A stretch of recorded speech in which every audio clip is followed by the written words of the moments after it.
Hello all my dear students, I hope you all are doing good. मैं उम्मीद करता हूँ आप सब लोग बहुत बढ़िया होंगे और आपकी पढ़ाई भी बहुत ही बढ़िया चल रही होगी। सो फाइनली बड़ी मुद्दतों के बाद इंस्टीट्यूट का आखिरी मॉक टेस्ट पेपर भी आ चुका है। ठीक है, तो जैसे कि हमने पहले ही डिस्कशन किया था कि जब भी मॉक टेस्ट आएगा मैं उसका डिस्कशन आप लोगों के साथ कर लूंगा, डोंट वरी अबाउट इट।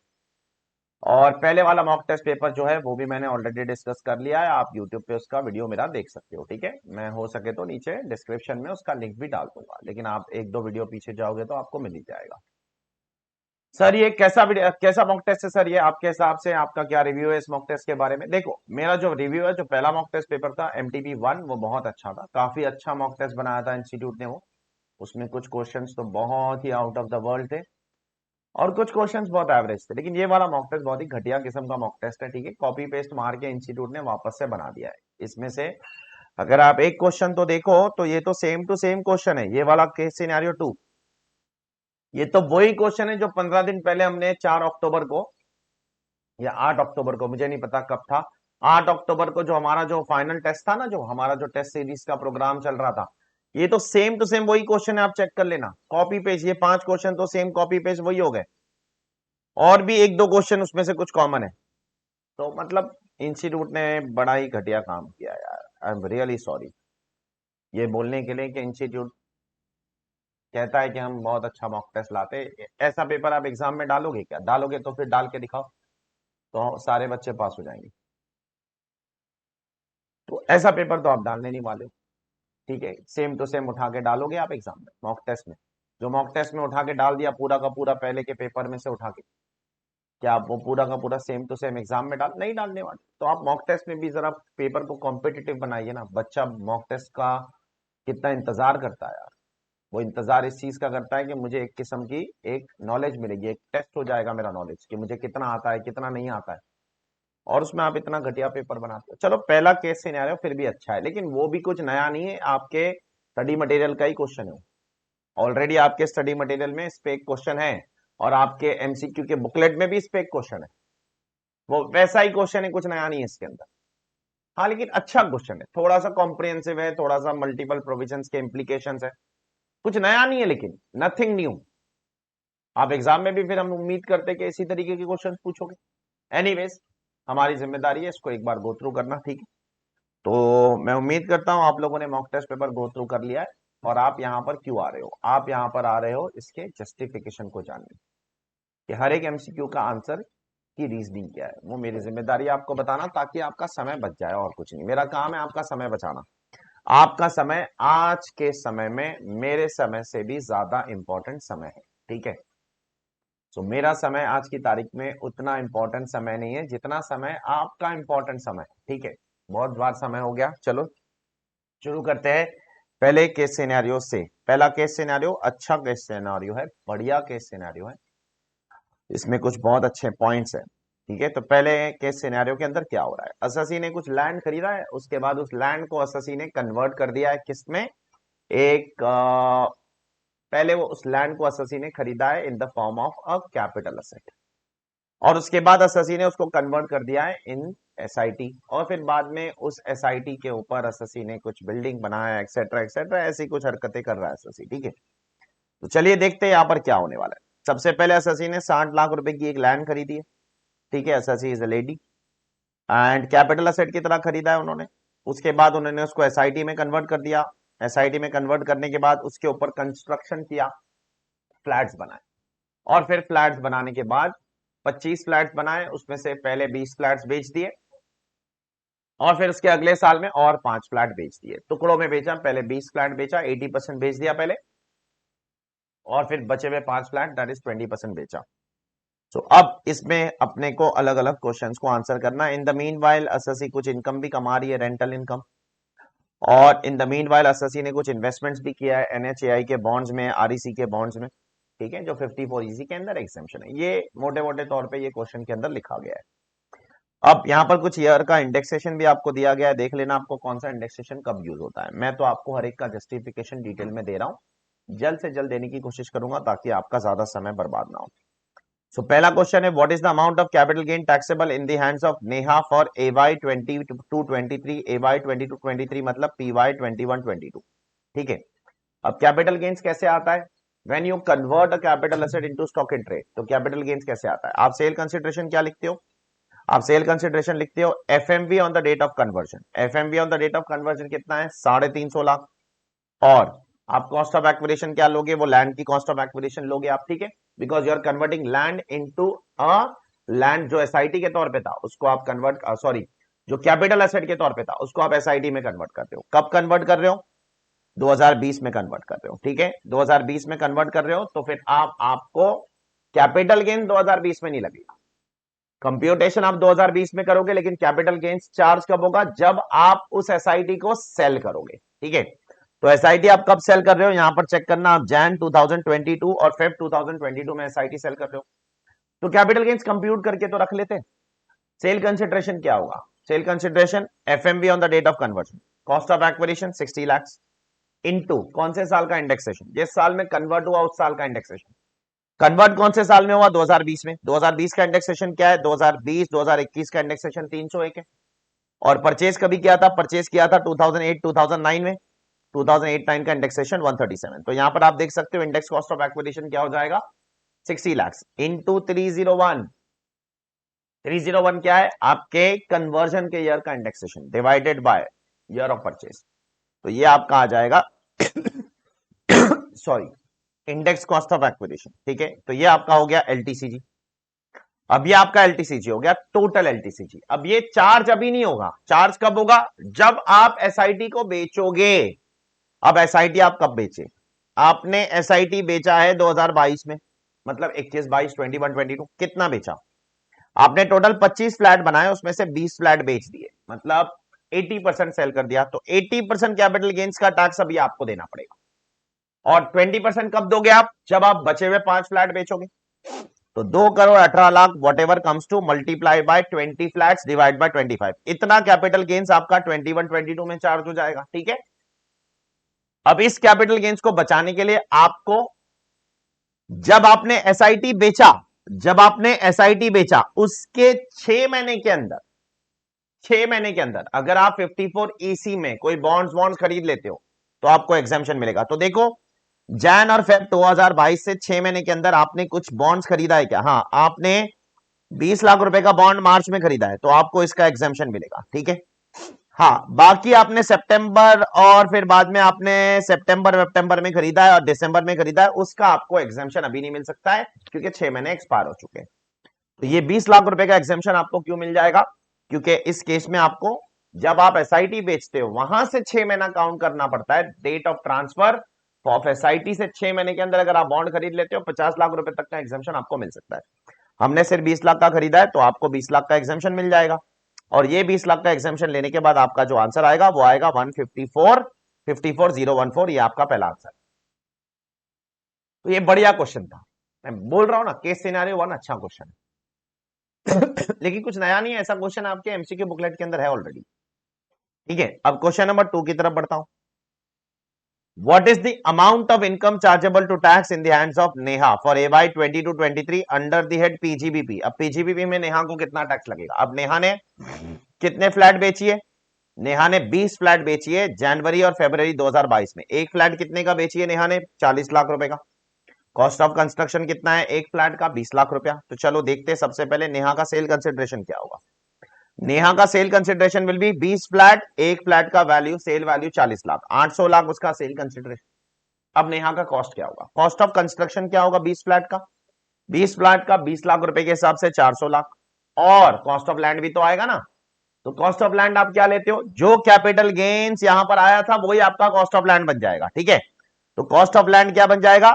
जो आपने यहां पर एफएमवी लिया था ना सेल कंसिडरेशन के तौर पे, वही आपका कॉस्ट बनता है, याद करो सेक्शन 45 सब सेक्शन 2 में आगे जाकर पीजीबीपी के लिए।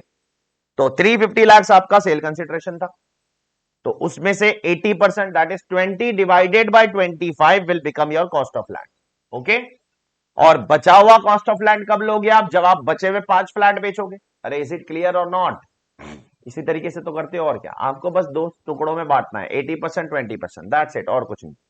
तो देयरफॉर 800 लाख आपका सेल कंसिडरेशन है, ये कॉस्ट ऑफ कंस्ट्रक्शन है। कॉस्ट ऑफ लैंड आप कितना लोगे? 350 टोटल कॉस्ट ऑफ लैंड है, लेकिन आप उसमें से कितना बेच रहे हो? सिर्फ 25 में से 20 फ्लैट ही बेच रहे हो, तो 80% कॉस्ट ऑफ लैंड कितना हो जाएगा?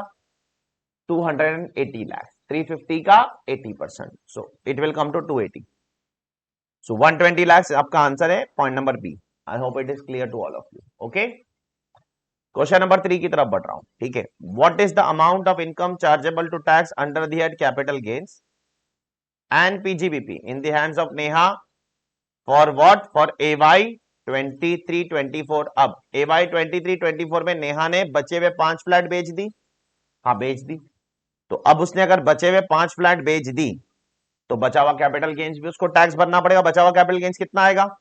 टोटल कैपिटल गेन्स 2,18,00,000 था. तो बचा हुआ 5 फ्लैट का मल्टीप्लाइड बाय 5 डिवाइडेड बाय 25, ये उसका 43,63,000 का कैपिटल गेन्स आ जाएगा. लेकिन अब उसने बचे हुए 5 फ्लैट्स कब बेची है, ये बराबर से देखिए जरा. उसने बचे हुए 5 फ्लैट्स बेची है अप्रैल में. देखिए चेक करिए. तो अब अप्रैल में अगर उसने बचे हुए 5 फ्लैट बेची है तो ये अप्रैल 2022-2023 में चार्जेबल होगा. That is PY 22-23, AY 23-24. अब अप्रैल से 6 महीने के अंदर अगर उसने कोई बॉन्ड्स खरीदी है, NHAI, REC, ये सारे बॉन्ड जो 54 EC में कवर्ड है, उसको एग्जाम्पशन मिल जाएगा. बराबर. अब देखो उसने क्या बॉन्ड्स खरीदी है. उसने 20 लाख रुपए का रूरल इलेक्ट्रिफिकेशन बॉन्ड खरीदी है 15 सितंबर, 6 महीने के अंदर आता है. अप्रैल से 6 महीना काउंट करो, 15 सितंबर अंदर आ जाएगा. और 10 लाख रुपए का बॉन्ड उसने RECL का खरीदी है 30 सितंबर को, ये भी कवर हो जाएगा. तो ये 20 और ये 10, 30 लाख हो गया.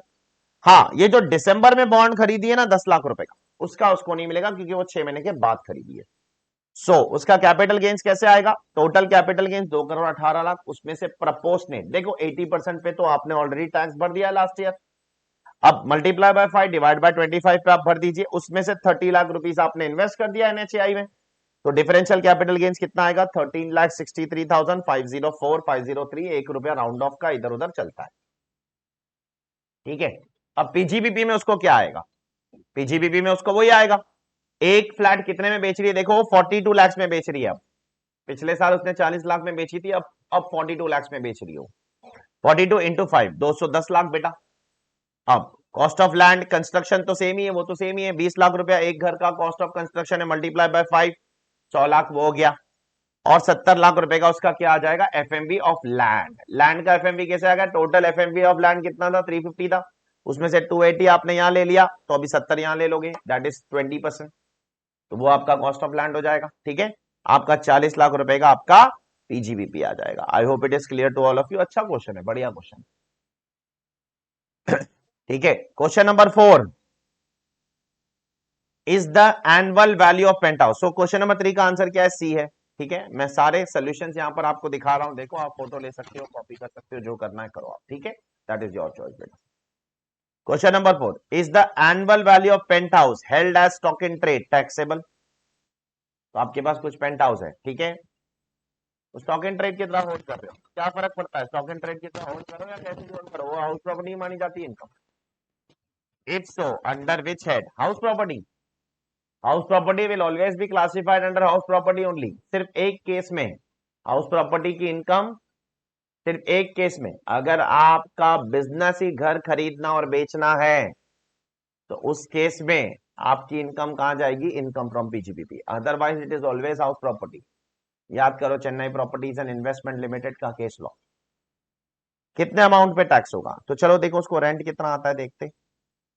रेंट उसको कितना आ रहा है?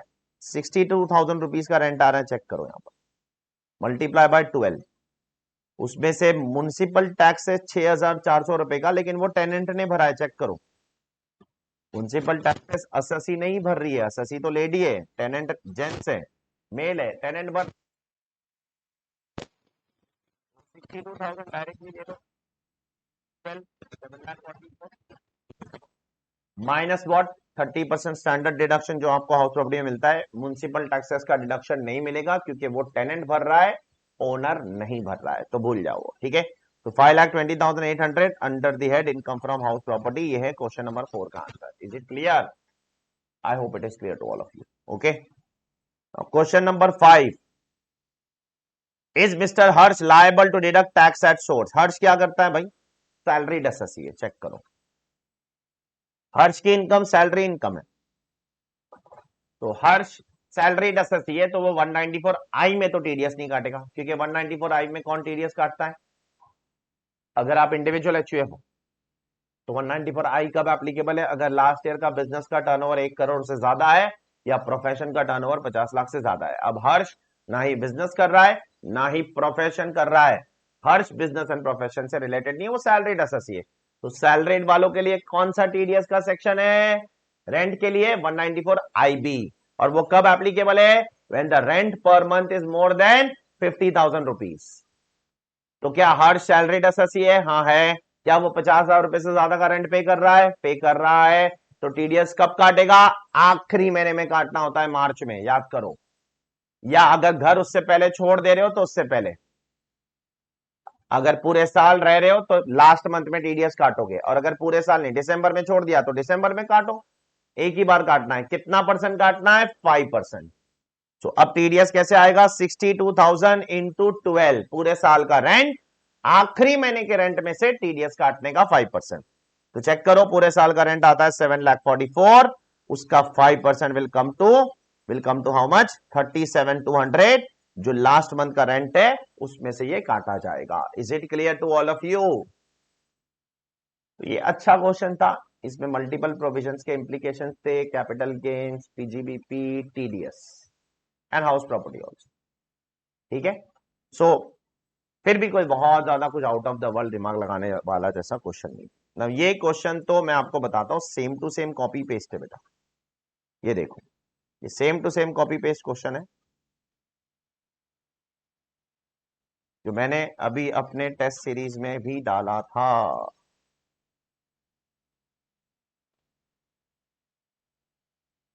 ये फाइनल टेस्ट है अपना। ये देखो, ये हर्षित वाला दिख रहा है आपको, जो 100 मार्क वाला टेस्ट था ना। ये देखो, ये पांचों क्वेश्चन वही है, देखना 1 2 3 4 5 वही ऑर्डर में डाला है उन्होंने, क्वेश्चन वही ऑर्डर में डाला है, कुछ भी नया नहीं है उसके अंदर। ठीक है, it's a waste of MTP को वेस्ट कर दिया इंस्टीट्यूट ने, कुछ अच्छा पूछ लेते हैं। ठीक है, एनीवेज एक बार मैं डिस्कस कर लेता हूं फिर भी। तो क्वेश्चन मैं उम्मीद करता हूं आपने पढ़ लिया होगा। ठीक है, मैं पहला क्वेश्चन पढ़ रहा हूं, that is question number 6। Question number 6 में क्या होगा? आर द टीडीएस और TCS provisions attracted in respect of purchase और sales between Anmay and Partha? अब अनमय कौन है? अनमय बायर है, और पार्थ कौन है? पार्थ सेलर है। देखो, बायर तो टीडीएस नहीं काटेगा। क्यों नहीं काटेगा? बिकॉज बायर को टीडीएस काटने के लिए पिछले साल का बिजनेस का टर्नओवर 10 करोड़ रुपए से ज्यादा होना चाहिए, इसका टर्नओवर 10 करोड़ से ज्यादा नहीं। तो बायर के ऊपर 194 क्यू एप्लीकेबल नहीं है। हाँ, सेलर पे 206C1H एप्लीकेबल है, क्योंकि सेलर का लास्ट ईयर का business turnover is more than 10 crore. तो यहां पर पार्थ टीसीएस कलेक्ट करेगा। अब टीसीएस कब कलेक्ट होता है बेटा? 50 लाख के ऊपर सेल करोगे तो टीसीएस कलेक्ट होगा 0.1%। अब कितना है यहां पर? आपने कितना सेल किया? क्या इस 25 लाख पे टीसीएस कलेक्ट करोगे? नहीं। 50 लाख के ऊपर। क्या इस 20 लाख पे टीसीएस कलेक्ट करोगे? नहीं। क्या इस 25 लाख पे करोगे? 25 लाख पे पूरे पे नहीं, 5 लाख माइनस कर दो, उसके ऊपर करो। उसके ऊपर कितना आता है? 20 लाख। तो पहले 20 लाख पे करो, फिर 15 लाख पे करो। ठीक है, तो 20 लाख पे टीसीएस यहां कलेक्ट होगा और 15 लाख पे टीसीएस यहां कलेक्ट होगा। Is it clear? I hope it is clear to all of you. तो 20 लाख पे 18 अक्टूबर और 15 लाख पे 11 नवंबर पे 0.1% टीसीएस कलेक्ट होने वाला है। 50 लाख के बाद टीसीएस कलेक्ट करेगा पार्थ। टीडीएस नहीं एप्लीकेबल होगा क्योंकि 194 क्यू अप्लाई नहीं हो रहा है, लास्ट ईयर का टर्नओवर 10 करोड़ से कम है। Is it clear? सेम ही क्वेश्चन है, सेम देखो। अब बंद कर दिया मैंने, छोड़ो जाने दो।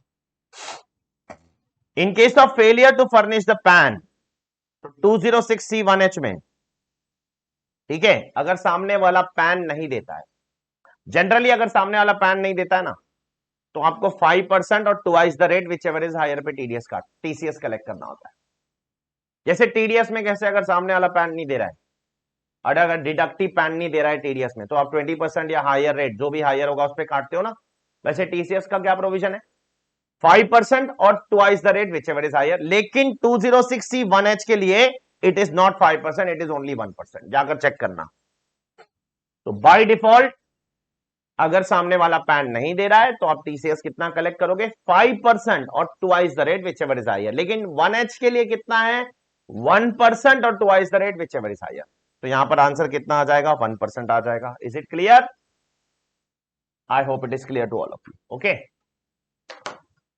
क्वेश्चन नंबर 8 की तरफ बढ़ते हैं। ठीक है, is sharp travel required to collect TCS on receipt of 5 lakh from Mr. Parth for holiday package to Singapore। अभी देखो पार्थ बाहर घूमने जा रहा है, तो अगर आप बाहर घूमने जा रहे हो, ठीक है, तो फिर इसका मतलब आप ओवरसीज टूर पैकेज प्रोग्राम कर रहे हो। और ओवरसीज टूर पैकेज प्रोग्राम अगर आप करते हो ना, तो उस पे 5% टीसीएस कलेक्ट होता है, उस पे 7 लाख का एग्जेम्पशन भी अवेलेबल नहीं है। तो बाय डिफॉल्ट ओवरसीज रेमिटेंस के ऊपर 7 लाख का एग्जेम्पशन मिलता है आपको, लेकिन यहां पर आपको 7 लाख का एग्जेम्पशन भी अवेलेबल नहीं है। आपको डायरेक्टली 5.2 लाख पे 5% टीसीएस कलेक्ट करना पड़ेगा। That is 7 lakh exemption is not available for overseas tour package program. I hope it is clear to all of you. ठीक है, क्वेश्चन नंबर 9। अब क्वेश्चन नंबर 9 के लिए क्या कर रहा है, वो अपने बेटे और बेटी की पढ़ाई के लिए मिस्टर पार्थ इंडिया के बाहर पैसा भेज रहा है। अब कैसे भेज रहा है वो देखना पड़ेगा। ठीक है, जो बेटे की पढ़ाई है ना, बेटे की पढ़ाई उसके लिए उसने एजुकेशन लोन लिया है, चेक करो। और जो बेटी की पढ़ाई है ना, उसके लिए उसने लोन वोन नहीं लिया है, पर्सनल सेविंग में से पैसा भेज रहा है। तो अगर आप एजुकेशन लोन लेकर पैसा भेजते हो तो उस पर 0.5% का टीसीएस कलेक्ट होता है, ये चीज याद रखना। और उसमें आपको 7 लाख का एग्जेम्पशन मिलेगा। ठीक है, in third proviso to section 2061H। अगर आप मुझसे प्रिसाइज साइटेशन पूछोगे कहां लिखा है, third proviso to section 2061H। और जो पर्सनल सेविंग से पैसा बाहर भेज रहे हो ना आप, ठीक है, उसमें आपको 5% टीसीएस भेजना देना पड़ेगा। उधर भी आपको 7 लाख रुपीस का एग्जामेशन मिलेगा in second proviso to section 2061H। ये मैंने आपको क्लास में बोला है कि 5% वाले के लिए आपको अलग से 7 लाख का एग्जामेशन मिलता है, और जो तुम्हारा आपका जो 0.5% वाला है उसके लिए आपको अलग से 7 लाख का एग्जामेशन मिलता है। दोनों के लिए 7-7 लाख का अलग एग्जामेशन मिलता है, मैंने क्लास में भी आपको बोला है। इसीलिए यहां पर आप चेक कर सकते हो क्वेश्चन नंबर 9 का आंसर, जो बेटे की पढ़ाई है उस पर 0.5% ऑन 6 लाख, और जो बेटी की पढ़ाई है उस पर 5%, क्योंकि वो पर्सनल सेविंग से जा रहा है, वो लोन से नहीं जा रहा है, उस पर 5% ऑन 5 लाख। दोनों में आपको 7-7 लाख रुपए का क्या मिलेगा, एग्जामेशन मिल जाएगा। और एक आखिरी क्वेश्चन है यहां पर, आरटीसीएस के सिनेरियो 2 का आखिरी क्वेश्चन है, ऑब्वियसली एमटीपी का आखिरी क्वेश्चन नहीं है, और 5 क्वेश्चन है इसमें। Are TCS provisions attracted in respect of remittance of gift to sister. अपनी बहन को वो कुछ गिफ्ट भेज रहा है, अब वो किसके थ्रू भेज रहा है, चलो देखते हैं। वो सेम बैंक के थ्रू ही भेज रहा है। देखो, इसने जिसके थ्रू पहले भेजा था ना, देखो bank of India Bandra branch, उसी के थ्रू भेज रहा है। कितना भेज रहा है, 6.5 लाख। तो अब उसको वापस से 7 लाख का एग्जामेशन नहीं मिलेगा, क्योंकि ऑलरेडी उसने जब बेटी की पढ़ाई के लिए भेज रहा था तो 7 लाख का एग्जामेशन लेके बैठा था। यस और नो? तो अब इस 6.5 लाख पे उसको डायरेक्टली 5% टीसीएस कलेक्ट करना पड़ेगा। चेक करो, तो 6.5 लाख पे 5% टीसीएस उसको क्लेम करना पड़ेगा। जितना भी आंसर आता है 32,500 रुपीज का टीसीएस आ जाएगा। Is it clear? I hope it is clear to all of you. ठीक है, तो साधारण सा क्वेश्चन है, कुछ खास क्वेश्चन नहीं है, इतना कुछ बहुत ही मामूली सा क्वेश्चन है। एग्जैक्टली कॉपी पेस्ट क्वेश्चन है जो मैंने आपको क्लास में वो फाइनल टेस्ट के अंदर अपने ऑलरेडी हमने कर लिया इसको। ठीक है, तो अब इंडिविजुअल एमसीक्यूज की तरफ बढ़ते हैं। इंडिविजुअल एमसीक्यूज में पहला एमसीक्यू क्या है, under which of the following methods arms length price shall be arithmetical mean of all values included in the data set irrespective of the number of entries in the data set. It may be assumed that the variation between the arm's length price computed and the transaction price is 15%. Now सुनो जरा, generally क्या होता है पता है, सुनो, resale price method में, सुन लो अच्छे से गौर से सब लोग, बहुत ही टेक्निकल बातें ये। Resale price method, cost plus method और ट्रांजैक्शनल नेट मार्जिन मेथड, ये 3 मेथड में अगर 6 या उससे ज्यादा एंट्रीज है तो आप रेंज कॉन्सेप्ट फॉलो करते हो, और अगर 6 से कम एंट्री है तो आप अरिथमेटिक मीन लेते हो। बराबर।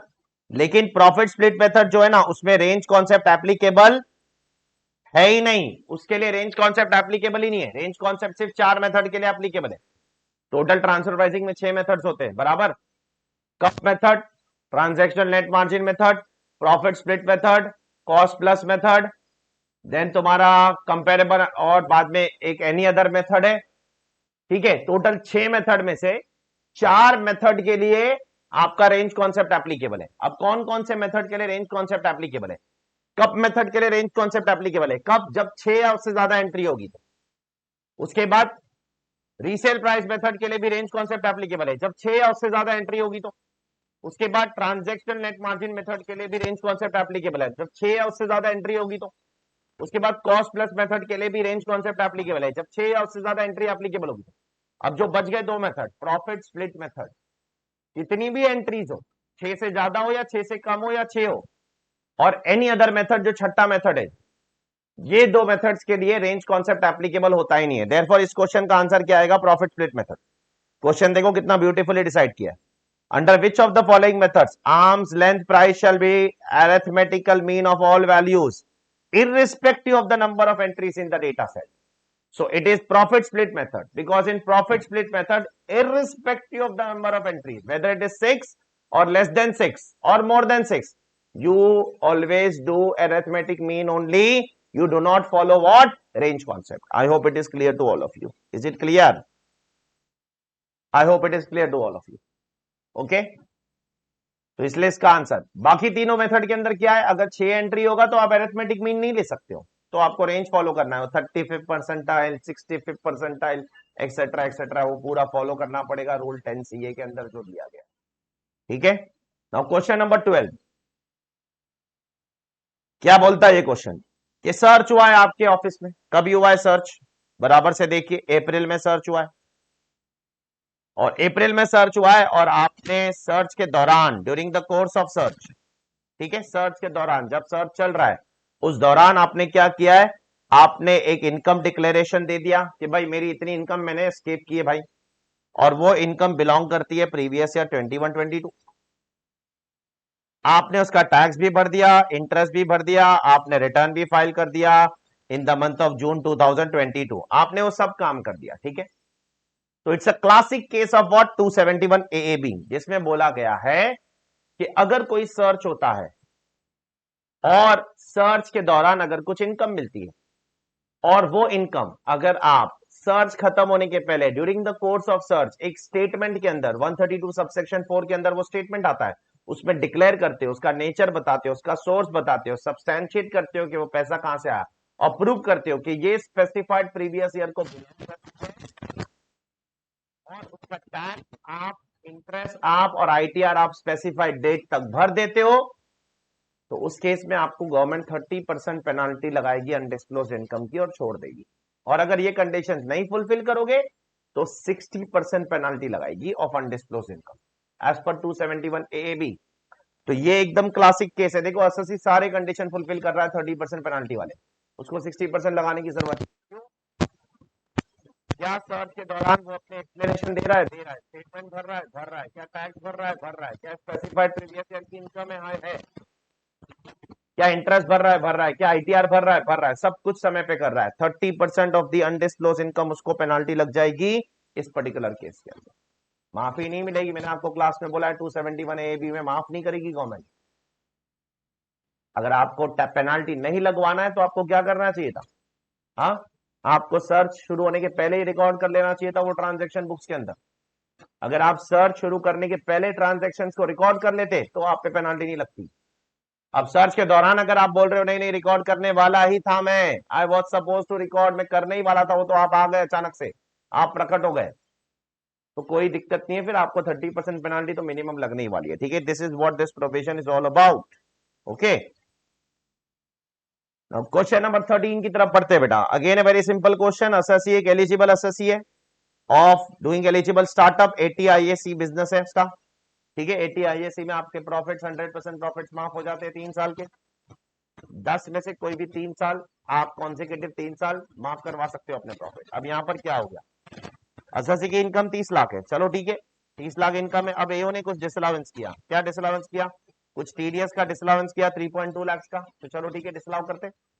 और 43 बी में कुछ डिसअलाउंस कर दिया है for non payment on time. तो इसकी एसएससी की इनकम कितनी हो गई, अब रिवाइज इनकम 35.7। तो अब एसएससी को डिडक्शन कितना मिलेगा 35.7। ऐसा कोई रिस्ट्रिक्शन नहीं है यहाँ पर कि अगर एओ कुछ डिसअलाउ करेगा तो उसका आपको डिडक्शन नहीं मिलेगा। वो सब कहां पर एप्लीकेबल है पता है, अगर एओ कुछ डिसअलाउ करता है तो उसका आपको चैप्टर 6 में डिडक्शन नहीं मिलेगा। वो ट्रांसफर प्राइसिंग वालों के लिए एप्लीकेबल है, याद करो। ट्रांसफर प्राइसिंग वालों के लिए एप्लीकेबल है, एटीआईएससी वालों के लिए एप्लीकेबल नहीं है वो। ट्रांसफर प्राइसिंग वालों के लिए गवर्नमेंट ने ऐसा कानून बनाया कि अगर एओ कुछ ऐड करता है, ठीक है, आर्म्स लेंथ प्राइस बदलता है और इनकम बढ़ती है, तो फिर उस पर आपको चैप्टर 60 का डिडक्शन नहीं मिलेगा। वो ट्रांसफर प्राइसिंग के अंदर प्रोविजन लिखा गया।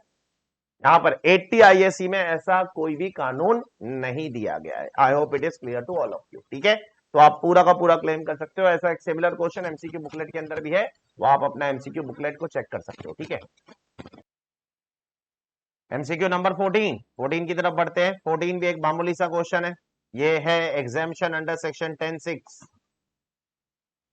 10(6) के अंदर एक एग्जाम्शन है कि अगर कोई फॉरेन नेशनल इंडिया में आता है, वो फॉरेन कंपनी में नौकरी करता है, ठीक है, बाहर का सिटीजन है, फॉरेन कंपनी में नौकरी करता है, वो इंडिया आ रहा है, इंडिया आ रहा है, कुछ काम से आ रहा है इंडिया, ठीक है, बिजनेस काम से, तो उसकी इनकम एग्जेम्प्ट हो जाएगी। कंडीशन क्या है पता है, कंडीशन क्या है, उसकी कंपनी का इंडिया में कोई भी बिजनेस या ट्रेड नहीं होना चाहिए, ये एक कंडीशन।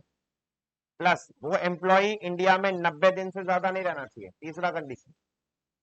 वो कंपनी उस पर्टिकुलर रेम्यूनरेशन का डिडक्शन इनकम टैक्स में नहीं लेना चाहिए। ये 3 कंडीशन लिखे गए लॉ के अंदर, जाकर चेक करना।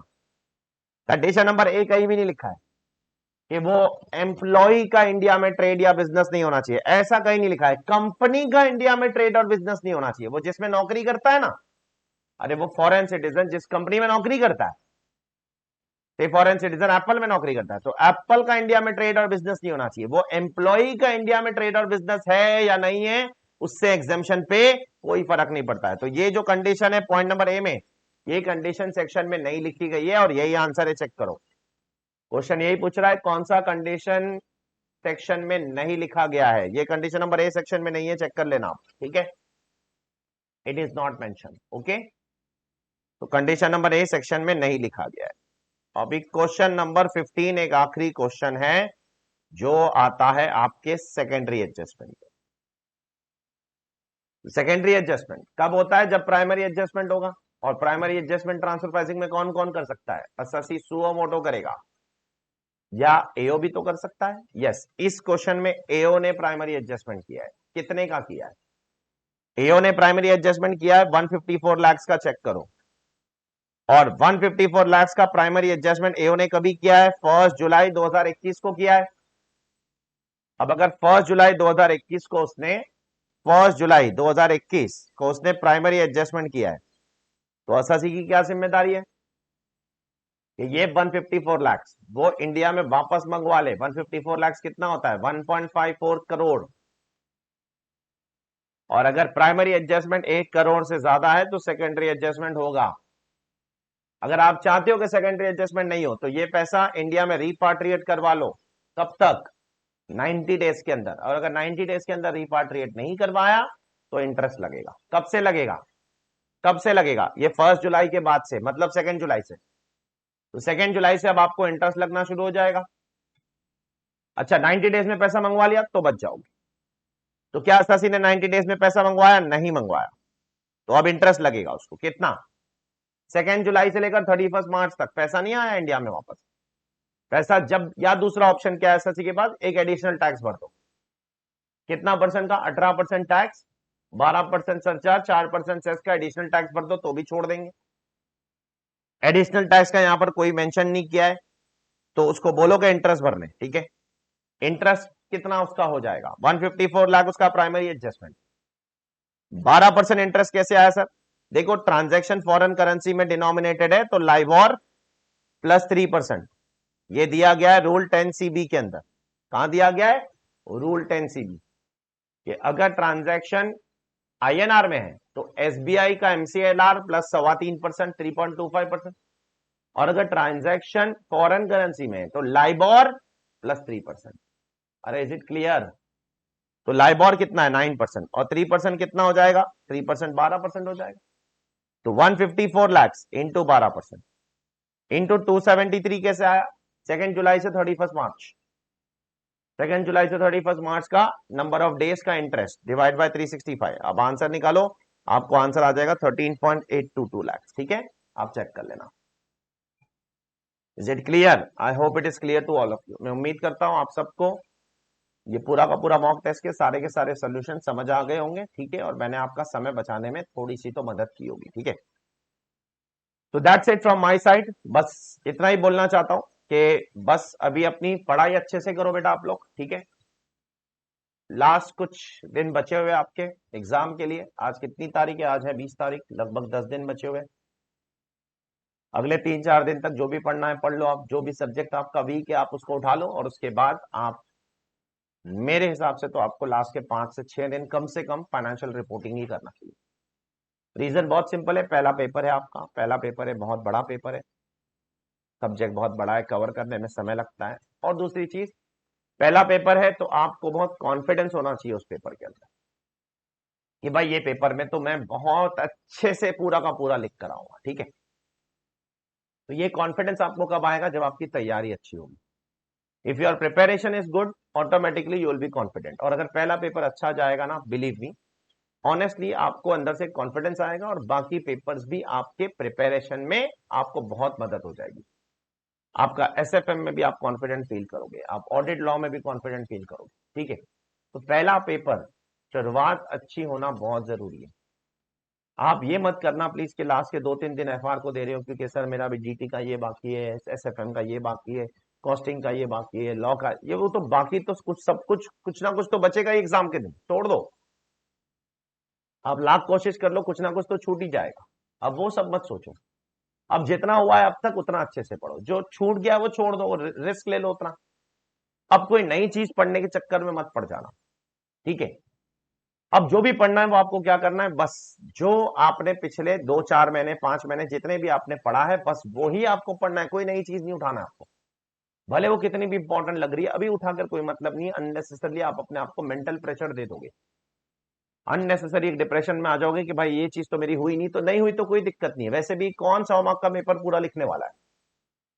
90% बच्चे तो 100 मार्क का पेपर लिखते ही नहीं है।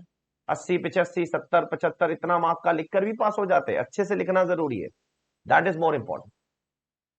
तो मेरी पर्सनल एडवाइस होगी आपको कि आप एफआर को 5-6 दिन तो कम से कम देना, कम से कम मिनिमम 5 to 6, 7 डेज 8 डेज दे रहे हो और अच्छी बात है, आपकी मर्जी। अगर आपके दूसरे सब्जेक्ट बहुत ही अच्छे से प्रिपेयर हो गए, ठीक है। कुछ चीजें दिमाग में रखना, कॉन्फिडेंट रहना। ठीक है, बहुत कॉन्फिडेंट रहना, डरना मत। सीए फाइनल का पेपर है, अंदर से एक डर लगता है, हर किसी को लगता है। बड़े से बड़े 30 मार्का को भी डर लगता है, बड़े से बड़ा 30 मार्का भी डरता है। डरना मत, कॉन्फिडेंट रहना। ठीक है, ये सोचना क्या होगा ज्यादा से ज्यादा, पेपर खराब जाएगा ना, जिंदगी खत्म नहीं होगी, ये चीज याद रखना। बस ये चीज दिमाग में रखना, पूरी ताकत लगाना है, पूरी मेहनत करना है, जितनी कोशिश हो सकती है वो पूरी कर देना है। जिंदगी में इतनी मेहनत ना आज के पहले कभी की होगी, ना आगे कभी करेंगे। वो एटीट्यूड के साथ अगले 25 दिन आपको मेहनत करना है बेटा। ठीक है, और मेरी तरफ से अगर कुछ हेल्प चाहिए तो मैं अपनी तरफ से तो जरूर करूंगा। ठीक है, डायरेक्ट टैक्स के पेपर के लिए क्या करना है क्या नहीं करना है, मैं उस पर एक और वीडियो बनाऊंगा कि 1.5 डेज के अंदर आपको डायरेक्ट टैक्स कैसे रिवाइज करना है, एक्सेट्रा, हाउ टू कवर, कौन से इंपॉर्टेंट टॉपिक्स है, किस पे ज्यादा फोकस करना है, किस पे कम फोकस करना है, उन सब चीजों पे मैं एक वीडियो जरूर बना दूंगा आप लोगों के लिए। बट अब पाल आपके हाथ में है। अब सब कुछ, the ball is in your court था। अब आपके हाथ में, जो टीचर, जो प्रोफेसर, जो यूट्यूब वीडियो आपके लिए जो मदद कर सकता था वो सब हो चुका है। अब सब कुछ आपके हाथ में बेटा। अब आपको अपने अंदर से कॉन्फिडेंस रखना है, भरोसा रखना है कि भाई मैं कर सकता हूं सीए, मैं पास हो सकता हूं, मैं पहले अटेम्प्ट में पास हो सकता हूं, और अगर मैं पहले अटेम्प्ट में नहीं हुआ था तो मैं इस अटेम्प्ट में जरूर होकर दिखाऊंगा। ये आपको अपने आप पे भरोसा रखना है। सबसे इंपॉर्टेंट चीज भरोसा ही होता है लाइफ में, सबसे इंपॉर्टेंट चीज फेथ। जब आप खुद अपने आप पे भरोसा नहीं रखोगे तो कैसे चलेगा? Have faith on yourself. नीचे कमेंट करो that I will pass exam in this attempt, I will pass exam in this attempt, confidence के साथ, ठीक है। तो मैं उम्मीद करता हूं आपके अगले 20-25 दिन बहुत अच्छे जाएंगे। हेल्दी रहो, सफिशिएंट नींद भी लेना जरूरी है, अच्छा खाना खाना जरूरी है, बाहर का मत खाओ, अननेसेसरी तबीयत खराब मत करो, ठंडा मत खाओ, फालतू चीजें मत खाओ, बीमार मत पड़ो। इस समय पे बीमार पड़ना आप अफोर्ड नहीं कर सकते हो, मैं पहले ही बोल रहा हूं आपको। फालतू का बाहर का खाना मत खाओ, अवॉइड करो, सिंपल खाना खाओ, जो जरूरी है वो खाओ। फालतू की चीजें, लज्जत वाली चीजें मत खाओ, टेस्ट वाली चीजें जरूरी नहीं है बाहर जाकर खाना, अभी बाहर से मंगवा के खाना, बीमार होना अफोर्ड नहीं कर सकते हो भी आप। बी वेरी केयरफुल, बीमारी का मौसम चल रहा है वैसे ही आजकल, मैं खुद बीमार हूँ पिछले 10 दिन से। तो please be careful about all those things, ये छोटी छोटी चीज मैटर करती है, ठीक है। तो take care all of you, ध्यान रखो सब लोग बेटा अपना, बाय, सी यू सून।